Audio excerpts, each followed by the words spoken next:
The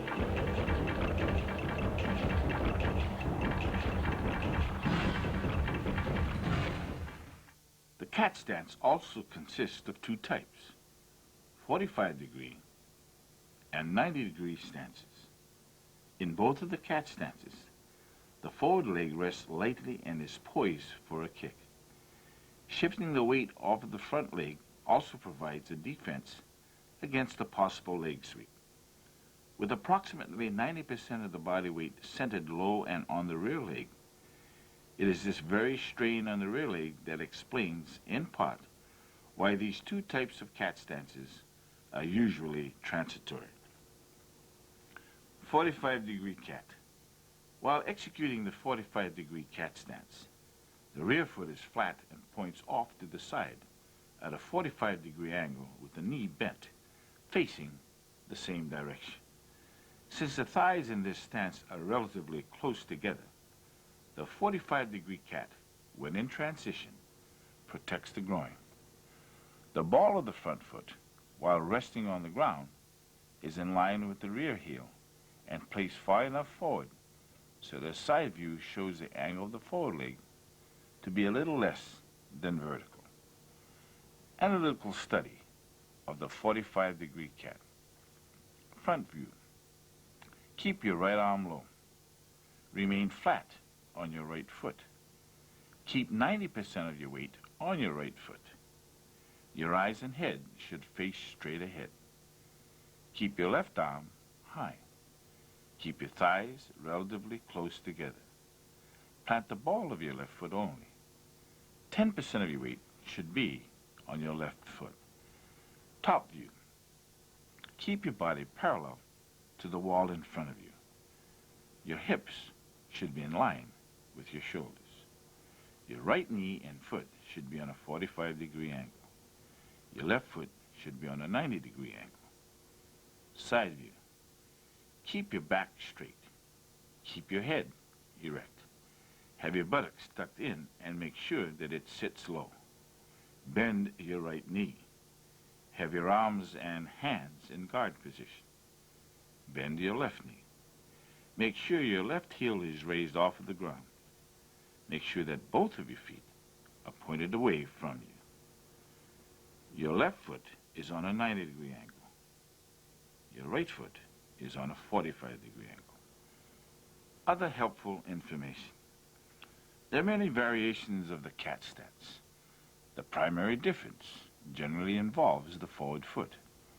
Although very little weight is placed upon it, you may position the foot so that it rests on 1, the ball of the foot, 2, the flat of the foot, or 3, the heel of the foot.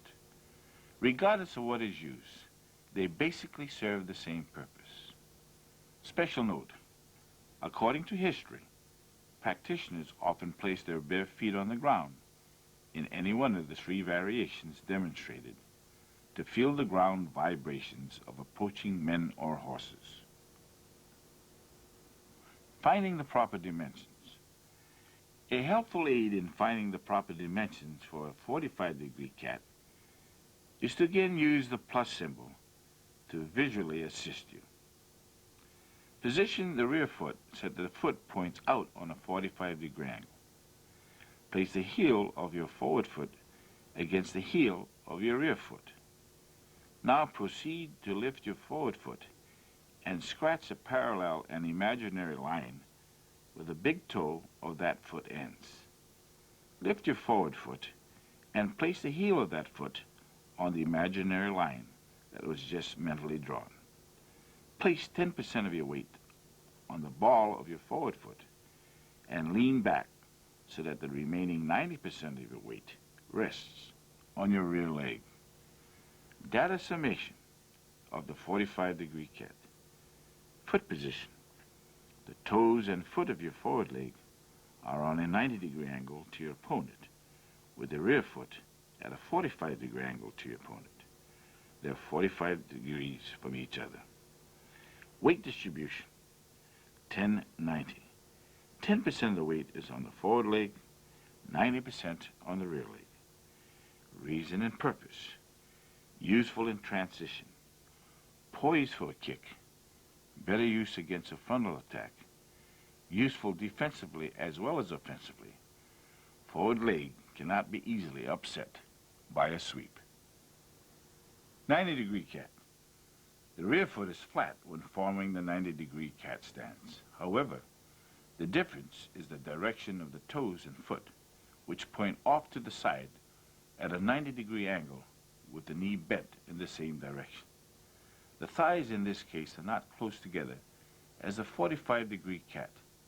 This stance normally occurs from a surprise flank attack where there isn't enough time for the rear foot to shift into a 45-degree angle.